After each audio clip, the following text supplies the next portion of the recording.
जय हिंद दोस्तों।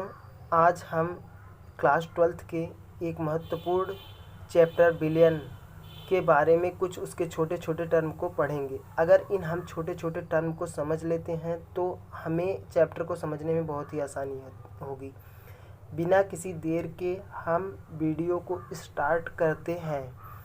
सबसे पहले हम बात करेंगे बिलियन की। बिलियन आखिर होता क्या है, तो इसको परिभाषित करते हुए और उदाहरण देते हुए हम आगे बढ़ते हैं।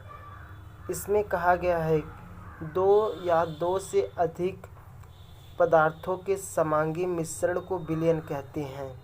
ध्यान देने वाली बात यह है कि इसमें जो पदार्थ है वो समांगी मिश्रण होंगे, तो उस मिश्रण से जो हमें प्राप्त होगा उसे बिलियन कहेंगे। उदाहरण लेके हम समझ लेते हैं कि चीनी और जल जब इन दोनों को आपस में मिलाएंगे तो ये समांगी मिश्रण की तरह बिहेव करेंगे और उसी मिश्रण को हम बिलियन कहेंगे। अब दूसरे टर्म के बारे में हम बात करते हैं जो हमारा यहाँ दिया गया है, जिसे हम विलायक कहते हैं। इसको परिभाषित करते हुए हम आगे बढ़ते हैं उदाहरण देते हुए। इसमें कहा गया है कि जिस पदार्थ में किसी पदार्थ को घोला जाता है विलायक कहलाता है। ध्यान देने वाली बात है यहाँ से लेके यहाँ तक, अर्थात जिस पदार्थ में किसी पदार्थ को घोला जाता है। यहाँ पर जल में चीनी को घोला जाता है, तो बात कही गई कि जिस पदार्थ में, मतलब जिस पदार्थ में वो घुलेगा उसी पदार्थ को हम विलायक कहेंगे। तो चीनी किस में घुलती है? जल में घुलती है, तो जल हमारा क्या हुआ? विलायक हुआ।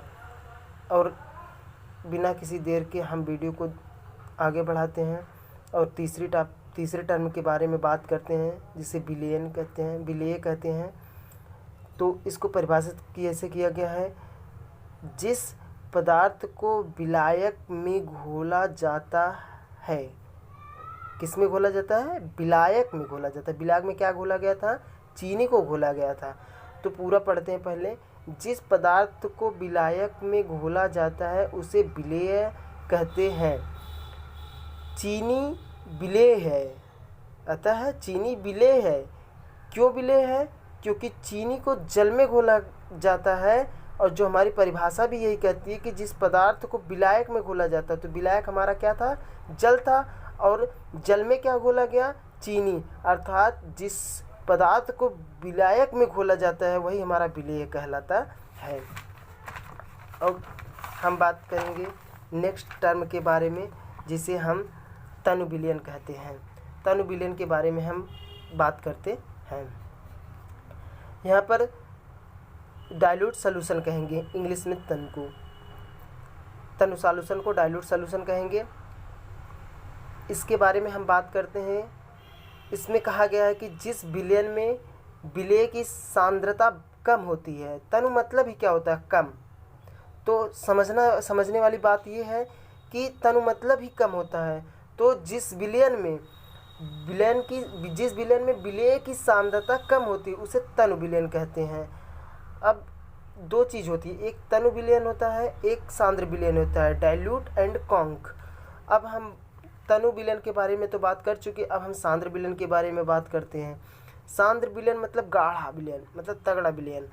तो जिस विलयन में विलेय की सांद्रता अधिक होती है, मतलब विलेय की सांद्रता अधिक होती है, उसे हम सांद्र विलयन कहते हैं। जैसे एक गिलास पानी में हम आधा किलो या 1 किलो चीनी डाल देते हैं, तो उसकी सांद्रता बहुत अधिक हो जाती है।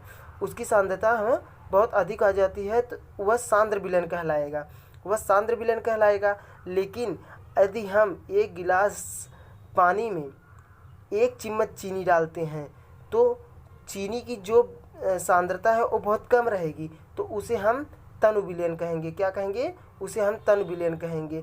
और जिसमें सांद्रता अधिक रहती है उसे सांद्र विलयन कहते हैं। जिसमें सांद्रता कम रहती है उस विलयन को हम तनु विलयन कहते हैं। धन्यवाद। जय हिंद।